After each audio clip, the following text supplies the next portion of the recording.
Late last spring, Driving Television took delivery of our new long-term test vehicle, this 2008 Dodge Ram 1500 with a unique Bighorn package.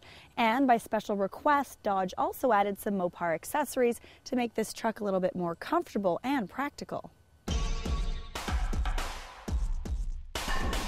First on the list were side steps. This big beast is pretty high, and for those of us who are slightly height challenged, it is a long way up.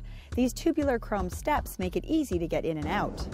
Not only did we get steps, but they also included a chromed fuel filler door and those hot-looking exhaust tips. Together, they give the truck a little bling that sets it apart from the rest. We also requested a tonneau cover, and this matching fiberglass top keeps everything clean, dry, and out of sight. By the way, all these Mopar accessories are covered by a 3-year, 60,000-kilometer warranty. Lastly, we requested an electric brake. This assists braking by applying a variable electric current to the trailer's brake system, allowing you to control how much brake to apply. Without it, towing a heavy load can become unmanageable. Over the summer, our test truck's longest haul was a 3,500-kilometer round trip to Saskatoon by our producers. Their journey started in Langley, BC, where they loaded up this 28-foot trailer with a 2,700-pound Protege 5 and ride-on mower. Also along for the ride were their dogs, Ollie and Max. Their first order of business was to top up their fuel. At current prices, fill-ups averaged $138 for this 98-liter tank. On the way to Saskatoon, they traveled up the steep Coquihalla Highway, through Kamloops, Jasper, Calgary, and finally the flatter plains of Saskatchewan, where they dropped off their load and prepared to backhaul this heavy poultry shuttle. Well, it's great to have a high seating position. You're up above everybody else, and it just makes things easier to see even over the back. The power that was available to me pulling a fully loaded 28-foot trailer across the Rocky Mountains was awesome. When you first get into the Ram, the seats seem just a little too stiff compared to some other trucks. But on a long trip like this, actually you grow to appreciate it because it gives you better support. Having Sirius radio available on a long trip like this was absolutely marvelous. It never skipped a beat. This particular model has very little control over the stations and also no readout.